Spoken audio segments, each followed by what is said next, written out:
Olá, boa noite a todas e a todos. Estamos aqui em mais uma Arquitetura do Planejamento em Pauta. Hoje com a professora Débora Brandão. Uma alegria muito grande. Nós vamos estar falando sobre mediação e planejamento sucessório. Um artigo onde ela participou do Arquitetura do Planejamento, segunda edição, tomo 2, junto com a professora Fernanda Tartucci. Estou vendo que a professora entrou aqui e será uma alegria muito grande falar desse tema tão importante que é no planejamento sucessório, né? Vamos aguardar. Vamos ver. Gente, aproveitando enquanto nós estamos entrando aqui, Débora, eu já vi que você entrou, mas eu não vi a sua solicitação.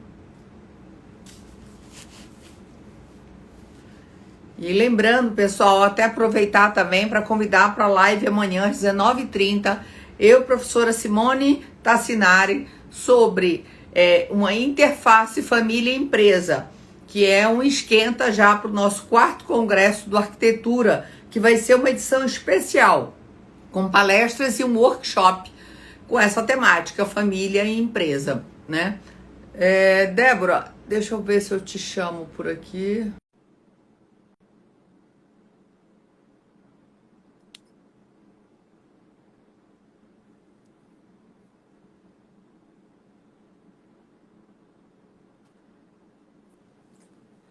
Oi, Débora. Eu não estou conseguindo, Débora, ver a sua solicitação. Eu também te chamei. Aí esse Instagram anda uma coisa de louco. Você está me ouvindo, Débora?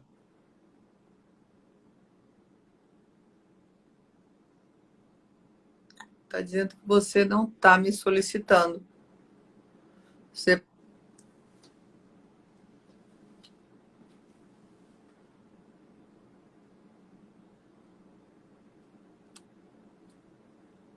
eu acho que agora vai. Olá, Lúcia. Aí, Débora. Não está conseguindo participar. Débora, tô vendo que... Deixa eu te chamar de novo aqui. Eu te solicitei, mas não está aparecendo. O Instagram anda tendo problemas de configuração. Agora foi. Então, eu estava aqui na tela do computador. Olá, Lúcia. Pelo computador não deu certo. Não está conseguindo participar. Mas não funciona. Tô vendo. Mas eu acho que está com eco. Só dá para você fazer pelo celular. O Instagram... Você assiste live pelo computador. Mas você só pode participar como live pelo celular. Pronto, já está tudo resolvido, então. Já? Já. Querida, super obrigada pela sua disponibilidade. Sei que você é super atarefada. Foi o dia que a gente conseguiu. Normalmente eu faço as lives nas terças. E aí você disse, não, eu só posso quarta, Dani. Eu falei, então é quarta. Vamos marcar quarta às 18 horas. É um bate-papo aqui, essa live, esse espaço do Arquitetura do Planejamento em Pauta. É um espaço mais para a gente falar um pouco sobre o artigo, só com autores do Arquitetura, do tomo 1, tomo 2, agora o tomo 3 que está chegando. Aproveito para convidar a todos, dia 23, gente, terça que vem, lançamento, pré-venda do Arquitetura do Planejamento Sucessório, tomo 3. Coisa tá? boa! Muito feliz. E agradecer a Débora, que é nossa parceira, não só de arquitetura, também de aula. Ontem dei aula lá na faculdade da Ampós, que ela coordena em São Bernardo, né? E te agradecer o seu tempo, apresentar a professora Débora. Quer dizer, eu vou fazer uma abreviação aqui no seu currículo. Professora Débora Brandão é pós-doutora em Direitos Humanos pela Universidade de Salamanca, na Espanha. Doutora e mestre em Direito Civil pela PUC de São Paulo. Professora titular da Faculdade de Direito de São Bernardo do Campo, né? Coordenadora e professora do curso de especialização em Direito Civil da Faculdade de Direito de São Bernardo, professora dos cursos de especialização da Escola Paulista de Direito, EPD, né? Também supervisora acadêmica e professora do curso de especialização em Direito de Família e Sucessões da Escola Brasileira de Direito, EBRAD, advogada e mediadora, né, Débora? E você veio nos passar tanto a sua experiência acadêmica, mas também de mediadora, de advogada, porque ontem mesmo eu estava falando, acho que era uma aula, na aula até ontem, falando da importância da mediação em um planejamento sucessório, em um inventário que seja, né? Como o artigo de vocês, como eu falei, a professora tem um artigo aqui no Arquitetura do Planejamento, o tomo 2, né? Junto com a professora Fernanda Tartucci, e que é um artigo assim, mediação em conflitos sucessórios, possibilidades antes, durante e depois da abertura da sucessão. Eu achei magnífico esse artigo de vocês, que vocês já chamam para o ponto, né? Não passou a hora, sempre é hora dessa mediação. Bem, vou te passar a palavra, te agradecer mais uma vez a sua generosidade de estar aqui, dispensar seu tempo. Muito obrigada por tudo e, contextualizando isso, te passo a palavra. Professora Daniele, uma alegria enorme atender o teu convite. Teu convite é uma ordem e eu atendo com sorriso e alegria. Eu fiquei muito contente, mas muito contente mesmo com o convite a nós formulado, né? A minha, a Fernanda, de podermos participar do tomo 2 e que a gente possa estar no tomo 4 também. Esse ano foi tudo tão conturbado, mas no tomo 4 com um pouquinho mais de paciência, tranquilidade, quem sabe a gente consiga escrever e colaborar, porque o Arquitetura um marco dentro do direito sucessório brasileiro. Na minha memória, eu vejo 3 marcos para o direito sucessório. Começa lá atrás com Itabaiana, depois a gente tem um salto com o Morrer e Suceder da professora Giselda, e agora, mais recentemente, o Arquitetura do Planejamento Sucessório. Então, não, depois dessa, vamos encerrar a live. Mas não nada. São 3 marcos, na minha visão. Posso estar super equivocada, mas a minha visão é essa, de verdade, Dani. E eu acho importante para o pessoal que está assistindo, porque tem desde advogado aqui, que eu estou vendo, ex-aluno que é advogado hoje em dia, tem colegas nossos, professores, que eu também estou vendo, Pedro, Diogo Melo, um monte de gente querida e bacana. Então, eu enxergo dessa forma, de fato, o planejamento, a arquitetura do planejamento como um marco do direito sucessório brasileiro. Então, eu fiquei muito feliz. E muito feliz de ter mais um artigo na parceria da Fernanda. Eu e Fernanda, a gente tem feito, virou, sei lá, quem são esses parceiros de futebol? Romário e Bebeto, sabe assim? Essas coisas que um tá ali, o outro tá colar, e daí um escreve daqui, outro escreve de lá. E a gente tem feito muitas parcerias bacanas, muitas coautorias, eu fico muito feliz. Bem, vamos falar então um pouquinho desse tema que é a mediação no planejamento sucessório. Por que a gente fez esse desenho? Porque esse desenho tem permeado a nossa atividade da advocacia de uma maneira muito forte. Vira e mexe, nós recebemos algumas consultas de empresários a respeito do que é que eles vão fazer com as empresas. E, normalmente, são empresários com empresas familiares, né? 90% empresas familiares, com aquelas características todas que a gente já conhece de empresas familiares, e eu vou citar aqui. Então, nós começamos esse artigo falando das dificuldades do luto, porque depois que o luto está instaurado, como fica mais difícil o diálogo, a tomada de decisão de uma forma mais clara, mais serena e bastante reflexiva. Então, a família fica super vulnerável e acontece que, quando o luto se instaura, os conflitos passam a ser mais evidentes. Nós tivemos recentemente uma professora que perdeu um ente querido e ela me ligou desesperada falando assim: Débora, você não acredita, você conhece minha mãe. Eu falei: minha mãe surtou? Falando que tá sumindo dinheiro da conta, coisas assim que a gente tem clareza que nada aconteceu.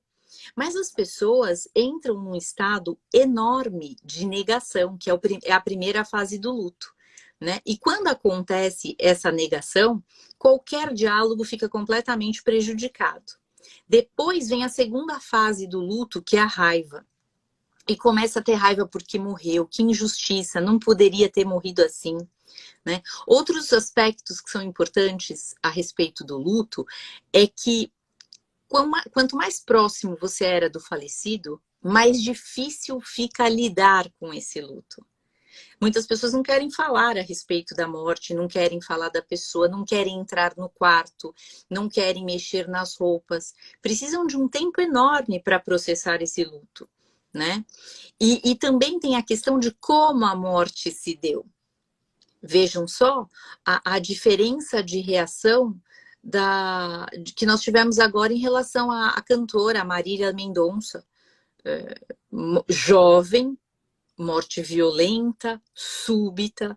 Isso tudo piora muito quando a gente tem de cuidar de um planejamento sucessório, né?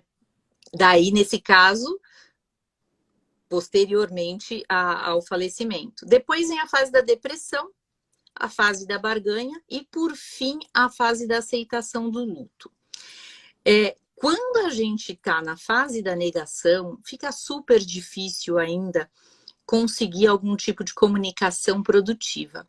Porque quando se pensa num planejamento sucessório, numa esfera de empresa familiar, é preciso que a gente pense nas responsabilidades recíprocas. A gente tem que trabalhar um diálogo super franco, honesto e profissional entre familiares. E nem sempre isso é possível sem a intermediação de um mediador. Eu posso te dizer que na maioria das vezes não funciona, porque as características das empresas familiares, elas vão misturadas um pouco com a própria relação familiar.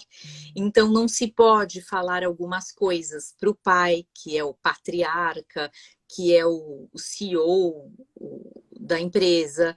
Então, há uma série de melindres e situações que são uma mistura entre o familiar e o negocial. E isso prejudica demais, né? Sem contar que a gente precisa pensar nisso que eu acabei de falar um pouquinho atrás, que é o tempo de processamento do luto de cada um. E aí surge um problemão, Dani. Por quê? Tem gente que deu uma semana, vida que segue, tô sofrendo igual não sei quem, mas eu preciso tomar decisões, porque a vida não para. Tem inventário para fazer, tem imposto, tem TCMD para recolher, tem doação de roupas, tem... E a pessoa vai, avoca todas essas responsabilidades para si e começa, né? Quem vai ser o inventariante, como é que nós vamos fazer a partilha e tal. O outro, o irmão dessa pessoa que eu acabei de mencionar, está numa situação de absoluto fundo do poço, numa negação impossível, que quando alguém fala sobre as necessidades reais da prática, né? Do dia a dia, que a vida continua, né? O problema é esse, né? Que os boletos não deixam de chegar, ninguém para, o mundo não para por causa da sua dor ali, as coisas continuam, tem, né? As demandas da vida e pior, e até ontem também, falando na aula, e aí só mesmo um pouco, acho que dessa coisa reconfortante que você fala aqui, que é importante, e o tanto que o luto complica, é o seguro de vida. O seguro de vida, ele é um instrumento muito... e eu vejo assim na prática como ele acalenta, porque na hora que você está tendo que encarar todo o luto e todas as dificuldades desses entraves, sejam empresariais, sejam pessoais, quando se tem um seguro que eu falo, gente, não é aquele seguro de cartão de crédito, eu falo um seguro de vida de verdade.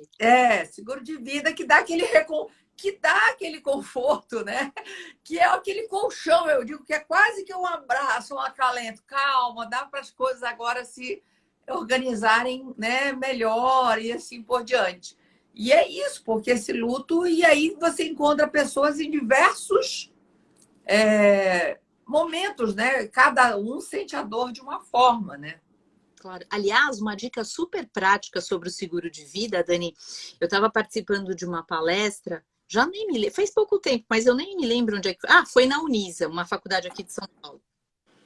Na Semana Jurídica da Unisa.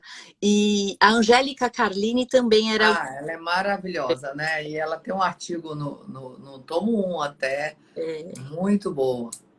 E daí, eu falando sobre regime de bens e a Angélica falando sobre seguro, óbvio, né? Óbvio eu falando de regime de bens, óbvio ela falando de seguro. E daí, lá pelas tantas, ela disse o seguinte, seguro de vida, qual é o valor? 2 anos da renda É, do morto. da família. Ela diz isso, é estudo, tá? Não, não é à toa, é pesquisa das seguradoras que é para dar exatamente. Você vai fazer um seguro de que parâmetro? É isso. Pega a sua despesa mensal, tem uma noção, projeta 2 anos e faz em cima daquilo, né? Agora, a questão do seguro, o único inconveniente, eu acho muito bom. Eu acho um dos melhores instrumentos, cada vez mais, acha rápida liquidez, sabe? É seguro. Outra coisa, ela fala isso, Angélica. Seguro é seguro, né? Então não tem essa questão do risco. Não tem dúvida sobre essa questão da previdência, entra ou não inventário, é tributado? Não é tributado, não entra no inventário, não serve para pagar dívidas credores, quer dizer, é realmente aquele dinheiro para ali, para a família. Tem empresas que hoje em dia, para perda de um sócio, tem um seguro também.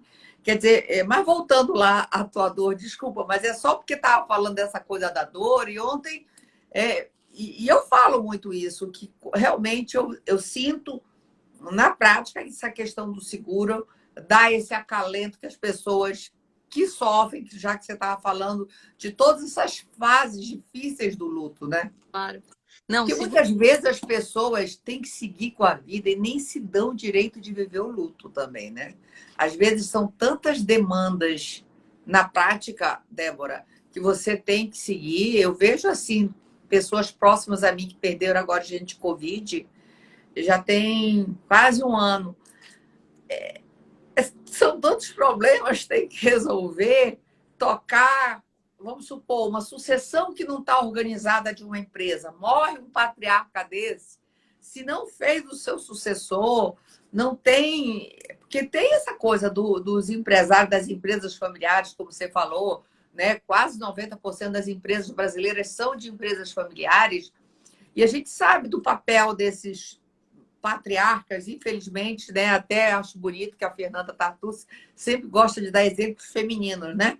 Mas, infelizmente, até eu acho que na live ela lembra dela falar matriarca e tal, mas a gente sabe que se traduz na figura masculina dos homens, e o tanto que centralizam o poder, né? Centralizam as decisões, eu que construí, eu que sei fazer, e aí isso dificulta muito, né? Porque se você não... E por isso que também a mediação ela é importante, às vezes, nessa estrutura empresarial mesmo, né? Eu falo de buscar uma melhor solução até quando encontra-se esses problemas entre os sócios, porque tem que ver quando existe a sociedade, não é mais só a pessoa, né? Aquilo já não faz parte seu, é da empresa, e a empresa é quase a terceira pessoa que tem que buscar o que é melhor para a empresa, e nem sempre o da empresa é o melhor de algum desses sócios, né? E aí entra os conflitos geracionais. É isso mesmo, você tem toda a razão. Então, surgem essas necessidades todas, e daí esse tempo de luto de cada um é um problema, porque o outro não quer falar do assunto. E daí, primeira questão, as pessoas, os herdeiros, se tornam condôminos. Um precisa tomar as atitudes, o outro não quer tomar as atitudes. Começa o litígio a partir daí. Então, é fundamental que nessa hora a gente tenha um profissional habilitado para exercer essa mediação entre esses familiares que são herdeiros, e às vezes existe até um grau de gerência dentro da sociedade por parte de um deles. Então, o conflito se instaura de uma forma gigantesca. E daí o mediador tem que entrar para mostrar que mediação significa ganha-ganha. Todo mundo ganha na mediação, em todos os aspectos. Em segundo lugar, Um assunto que está na moda agora, mas que é fundamental, é que existem as famílias recompostas. A gente não pode se esquecer disso.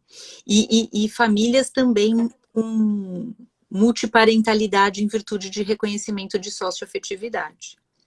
Aí pode surgir um problema enorme por conta de herdeiros biológicos não reconhecerem essa parentalidade socioafetiva. Começam os ciúmes, e daí começa a destruição de uma família que até então parecia que era Débora, funcional.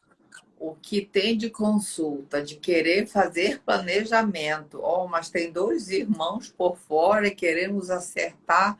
Gente, começa tudo. Não dá para fazer planejamento assim, gente. Como é que, se você não quer reconhecer, não, mas isso é um problema, porque as pessoas vêm, às vezes também as pessoas têm dificuldade, às vezes mesmo quando o advogado orienta, olha, que às vezes a pessoa até fala, eu vou reservar o quinhão dele. Mas então resolve logo, já que vai reservar o quinhão dentro, seja. Mas não, Débora, as pessoas também, e aí é o limite do advogado também, quando as pessoas blindam emocionalmente, né? Não, não vou, daqui não passa. Fica difícil, às vezes a gente, no curso, a gente tem muito, né? A maioria dos alunos são da prática, são advogados e trazem essas realidades, né? Pois é. E daí tem essa história de entender a mediação mesmo como um mecanismo preventivo de conflitos. Porque se você fizer uma mediação, uma boa mediação, um planejamento sucessório de empresa familiar, você vai ter, no momento em que acontece o luto desse patriarca, porque como você disse, eu, por exemplo, estou aqui pensando em quais situações eu recebi uma matriarca empresária para fazer. Não me lembro, mas mês passado eu recebi uma mulher casada, quase 60 anos, casada com um super empresário de um patrimônio milionário, CNPJs mais CNPJs e patrimônio recheado. E daí ele propôs o divórcio e ela veio para mim com um mandado de citação, daí entrei para dar uma olhada, a petição inicial era assim, de divórcio. O casal não possui bens. Eu quase eu fui dar dinheiro pro moço, porque, né, como o casal não possui bens? Colocou tudo em holding. E ela, achando que aquilo era o melhor para a família, sabe? É o padrão típico. O marido empresário, a mulher figurante, cuidando da casa, figurante no sentido empresarial, pelo amor de Deus, cuidando da casa, dos filhos, tudo para que a harmonia familiar funcionasse. Assinou uma autorização de transferência de todos os bens para essa holding. Depois que ela fez isso, o pai sai da holding e transfere todas as cotas para o filho. Mancomunado com o filho, que é clássico isso. É clássico. Então, como não tem bens? Como é que um menino de menos de 30 anos tem um patrimônio milionário desse se ele não é gamer, se não é jogador de futebol? Sabe? A gente conhece o movimento do Brasil. Não é assim que as coisas acontecem. Então, é uma medida importantíssima para haver essa prevenção de litígios futuros. E daí, para isso acontecer, o que é que a gente tem de identificar, né, num desenho desses de mediação? Tem que chegar para esse pai e falar que é esse patriarca titular dessa empresa familiar, que normalmente é super centralizador, super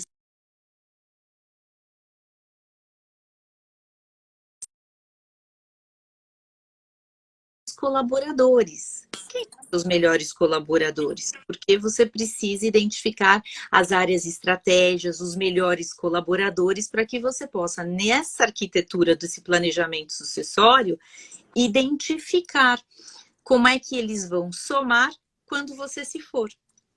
Né? Porque qual é a característica dessa empresa familiar? Os negócios são centralizados nesse patriarca. Como os negócios são centralizados nesse patriarca, todas as discussões estratégicas passam obrigatoriamente por ele e todas as decisões passam por ele, né?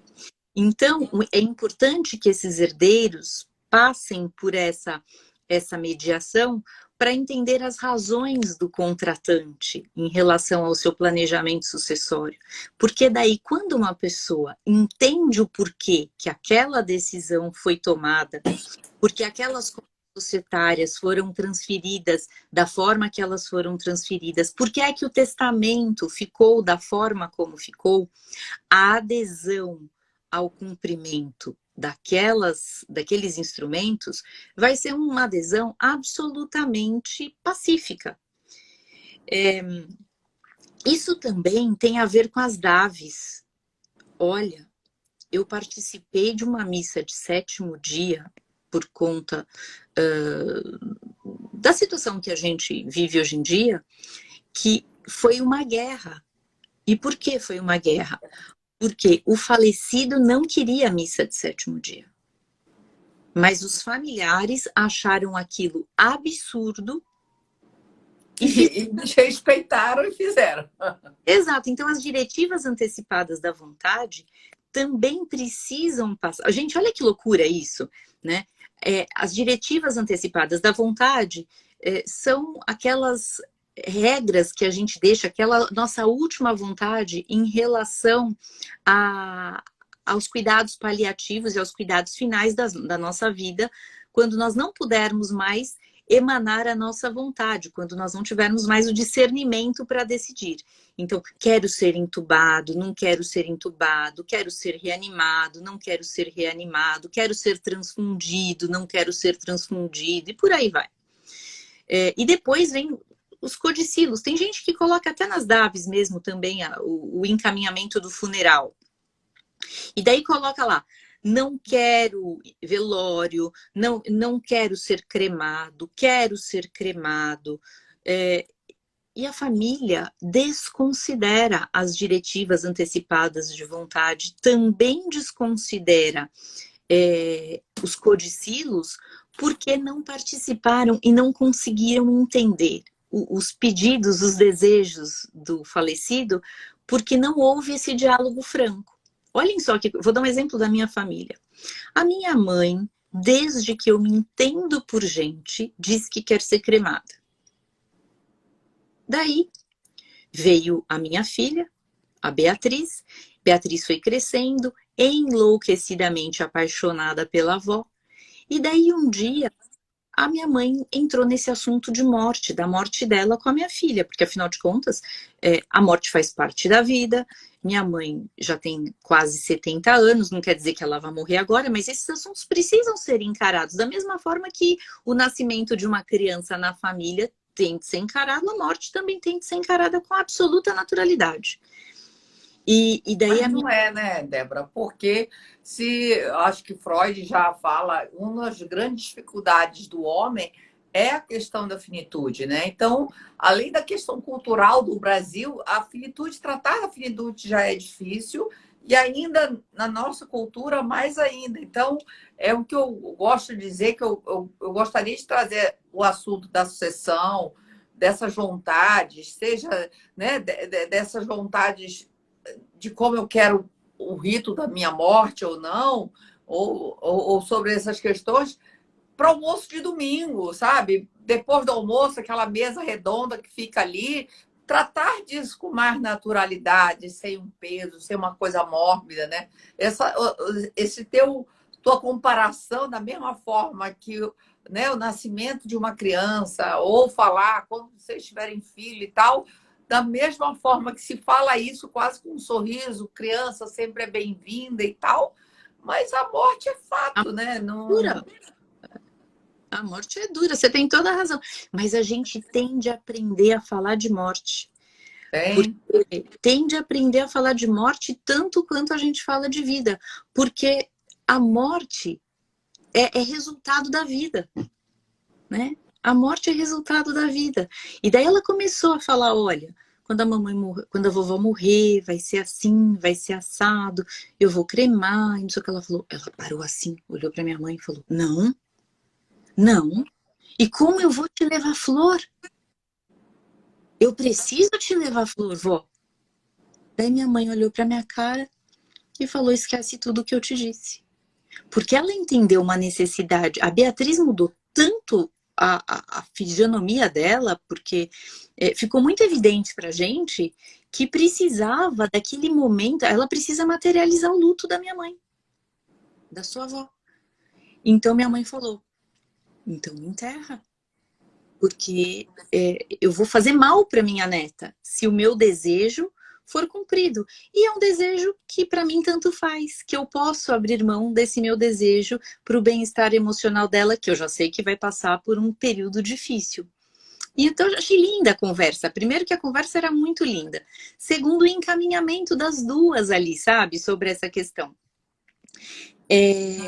Então, as DAVs também precisam ser tratadas, precisam ser discutidas, precisam ser discutidas de uma forma mais normalizada. Claro que a gente precisa respeitar os limites e as possibilidades de cada família, mas com um pouco de jeito, porque isso é cultural, a gente precisa falar de morte, porque morte é resultado da vida. Daí, o que a gente percebe nessas empresas familiares? Em primeiro lugar, a empresa é dependente de uma pessoa. O patriarca não forma sucessores. Eu vejo isso nitidamente. Não só porque ele não quer, porque de fato ele quer, quando chega à idade maior, ele percebe essa necessidade, mas ele deixou uma vida inteira sem fazer essa formação. E daí fica muito difícil no final fazer essa formação. Depois, quando eventualmente tem um sucessor, isso não foi dialogado com os demais herdeiros e daí começam as ciumeiras dentro da família. E a família racha nesse momento. Tem uma outra questão que precisa ser mediada com muita delicadeza, que é a remuneração dos membros da família. Porque numa empresa familiar, fica muito nítido, e eu até participei de uma dissertação de mestrado em que a pessoa tratava en passant sobre empresa familiar e ela falava que empresa familiar é vista como um cabide de emprego. E por que é visto como um cabide de emprego de pessoas não tão bem formadas e não tão bem preparadas? Porque o patriarca vê ali a necessidade de colocar a sua família numa situação confortável. Então, enquanto ele está vivo, ele pratica salários desproporcionais com o mercado. E essa prática de salários desproporcionais com o mercado é um problema enorme na hora da sucessão e também é um fator de quebra da empresa depois da morte do patriarca. Porque onde já se viu um menino que não tem experiência alguma na vida ganhando 20, 30 mil, como eu vejo aqui nas consultas que chegam? Isso não é um salário real para um menino que não faz nada. Tô sendo honesta, tô falando assim. Não, eu sei, é a verdade. E Débora, só complementando, isso são dados, estatísticas. Normalmente, a quebra da empresa é da segunda para a terceira geração. Até a primeira passa, mas exatamente esse inchaço de parentes. E por isso a importância da governança, de você ter critérios, exigências, escolaridade, experiências em outras empresas para poder estar sendo inserida.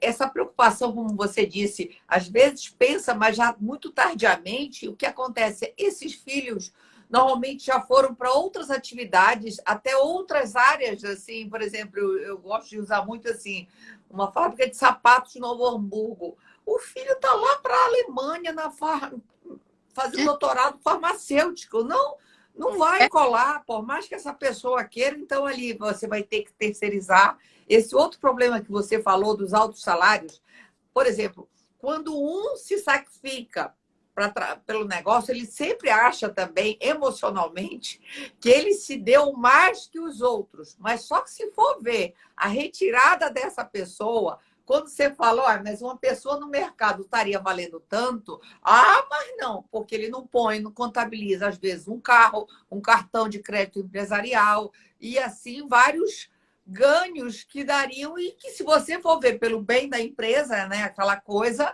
aquela pessoa tá mais cara, mas aquela coisa, os outros foram tocar a sua vida. Eu tenho casos assim na família, até o meu pai, por exemplo, foi um pouco disso, mas tem esse lado emocional também, do filho que ficou achar que os outros foram tocar e que ele é o mais sacrificado, mas também teve outras, né? Sempre também, tudo tem os dois lados, são várias questões que você está pontuando e trazendo, salários, às vezes, de pessoas que são quase que mesadas, mas são tiradas como se fosse da empresa, e de pessoas que não retornam aquilo, né? Não Imagina. dá o retorno profissional para equivaler àquela retirada, né? Eu vi um caso de um herdeiro que o pai injetou mais de 2 milhões na empresa dele, ele faliu a empresa e o pai já abriu outra empresa para ele. Porque sob o fundamento de que não se pode abandonar um filho. É 2 família, milhões. família. Então, você vê aí que acontece muita confusão do patrimônio da empresa com o patrimônio da família. As retiradas também não são organizadas, porque gastei não sei o que aqui, pego o dinheiro da empresa, sabe? Não tem uma prestação de contas, porque o próprio patriarca entende que não é preciso prestar contas, uma vez que ele é o head da empresa. Então, são coisas que a gente começa a ver quando acaba a vida desse patriarca, e isso vai ladeira abaixo, porque cadê a avaliação periódica desses funcionários empresários? Quem é que vai fazer essa avaliação de uma maneira isenta e profissional? E com a liberdade que faria um outro funcionário, estando eu numa empresa com outro nível de organização corporativa?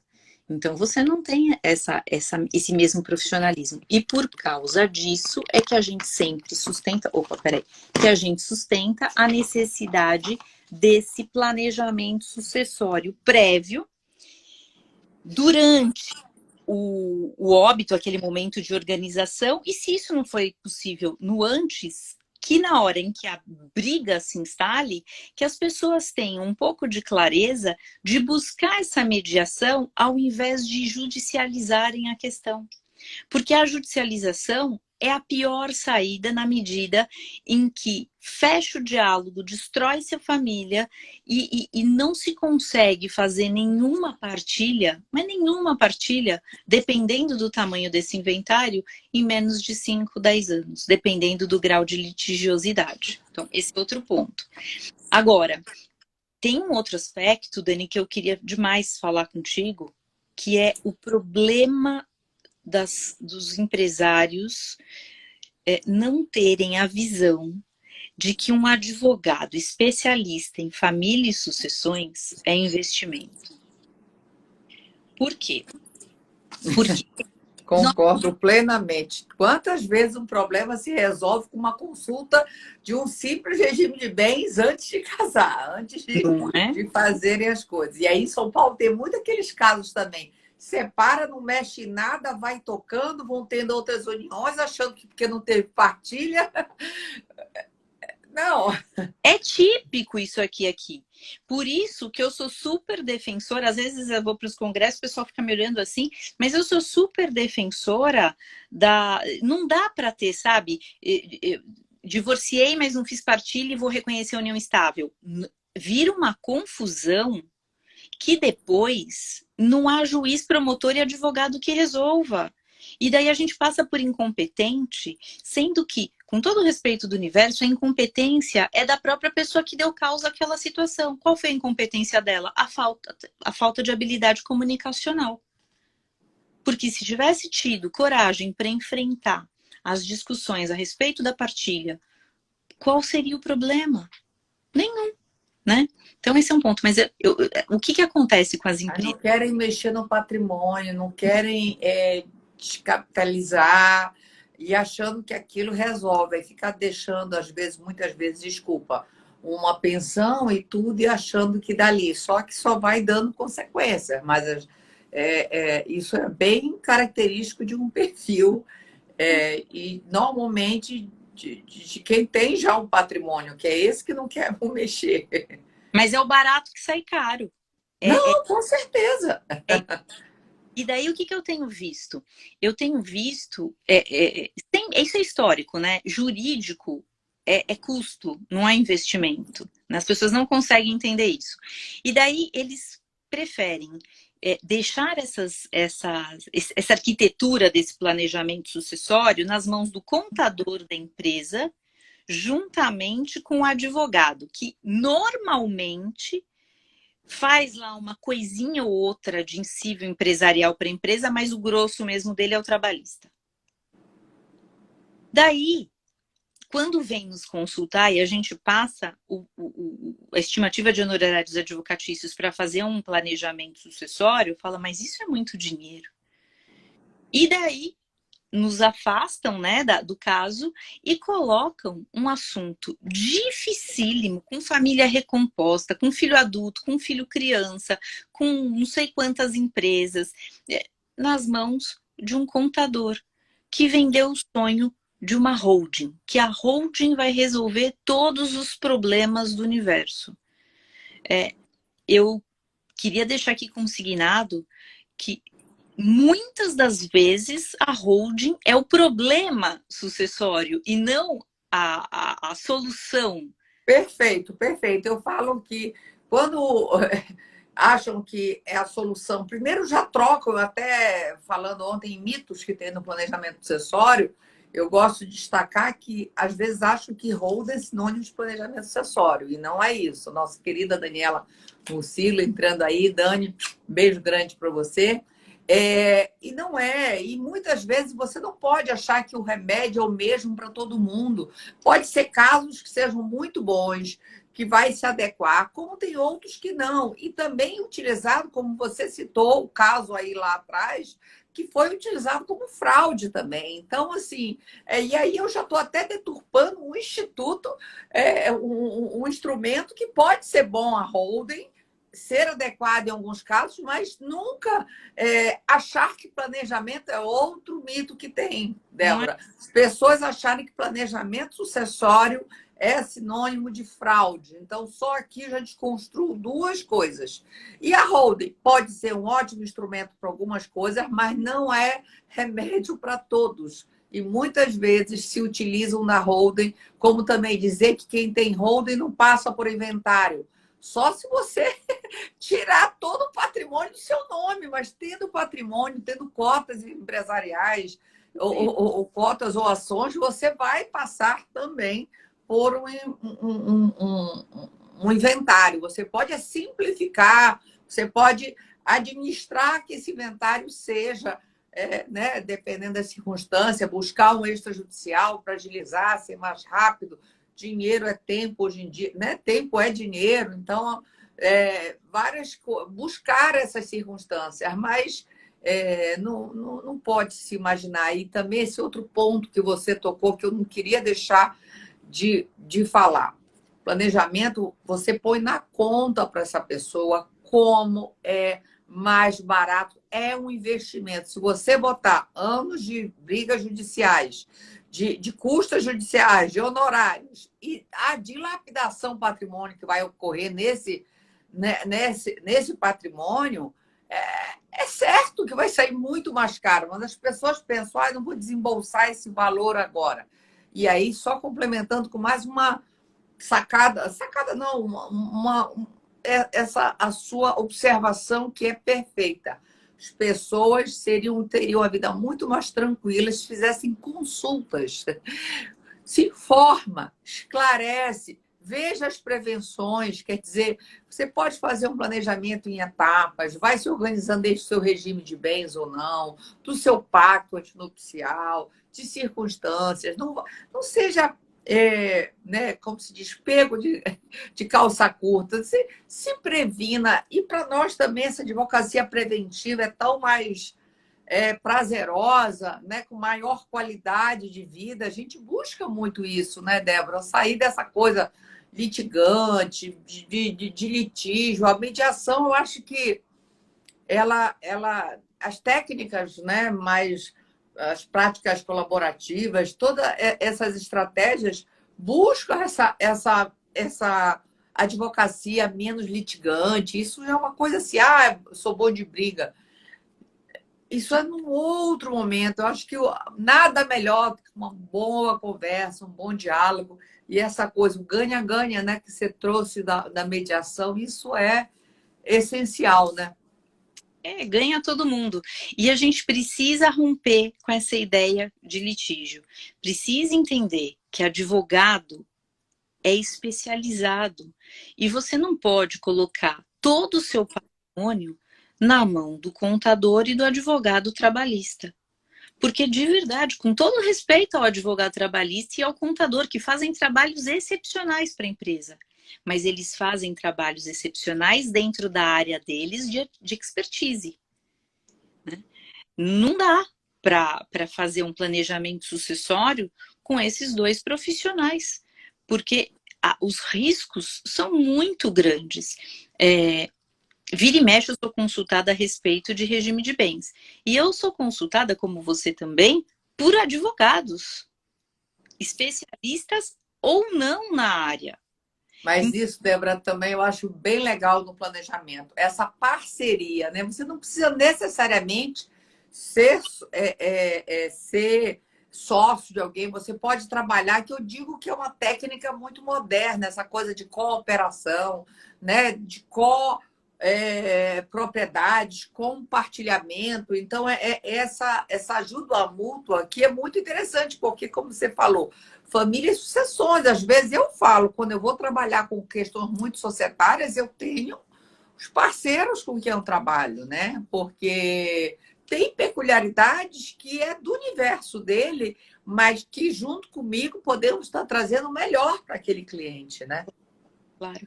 E daí o cliente fica muito incomodado e ele tem que entender isso de uma maneira diferente. Tem que ver que esse advogado, sim, é consciencioso e zeloso em relação ao patrimônio dele, à causa dele. Por quê? Porque está pegando o melhor especialista que ele conhece no mercado para poder atender na área societária.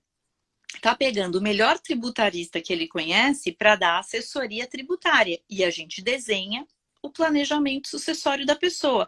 Desenhado o planejamento sucessório, a gente dá aquele planejamento naquilo que for adequado para o contador fazer os recolhimentos todos dos tributos que ali incidam.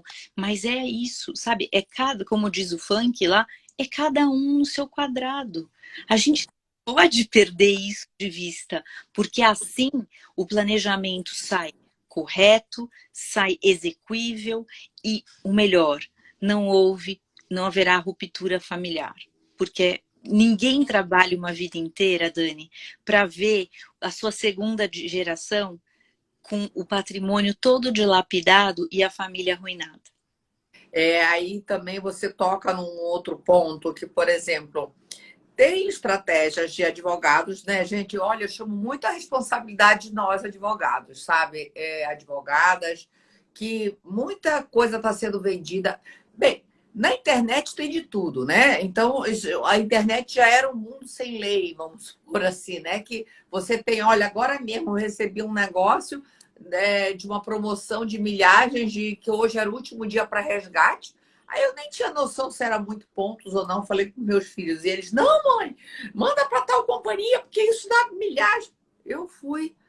Aí a minha assistente, eu tenho uma assistente, ela disse, Daniele, você recebeu algum e-mail e tal, você está com cara de golpe. E é isso, a gente tem que desconfiar o tempo todo. Olha, não tem uma operadora de telefone que eu não receba contas e e-mails de spams falsas. Todas as operadoras. Já foi, recebi de TIM, de Claro, de Vivo, todas. Eu recebo sempre a minha verdadeira no meu e-mail e falsas duplicadas. Então, a gente tem que estar atento. Então, esse mundo de... Agora, o que tem sendo vendido como planejamento, como holding, olha, recebo umas assim, máquina de fazer dinheiro, de uma irresponsabilidade, de como se fosse assim, olha, usa esse termo, máquina de fazer dinheiro. Então, eu acho que isso é uma irresponsabilidade, acho que a gente tem que fazer essa reflexão do que se pode propor. Todos os instrumentos têm vantagens e desvantagens. Você tem que fazer aquela grande análise para indicar qual as melhores estratégias e ver né, os custos e benefícios e perto do que você quer, porque é difícil também conseguir exatamente o que o cliente quer. Porque às vezes ele quer uma coisa que não é viável, ele quer o bom de um lado, o bom do outro, e tem tudo, tem a outra ponta, né? E aí você, dentro desse levantamento, você tem que indicar. Mas, com certeza, essa questão da... Aí as pessoas não pensam no tempo investido, nos seus cursos, no tempo que você foi fazer doutorado fora, no tempo de suas de advocacia, e da sua sensibilidade, que trabalhar em família e sucessões dá esse know-how que não adianta, que não vem de outra área, né? E aí você também pode não ter o do societário, e muitas vezes, quantos inventários, quantos planejamentos a gente não vê que tem nulidades, às vezes parciais ou até totais, por uma questão de regime de bens, que no societário não foi bem analisado, comeram mosca e aquilo tudo é nulo, bem. Mas é isso mesmo. Era uma coisa tão simples de ser resolvida e vira uma tragédia na vida daquela família, né?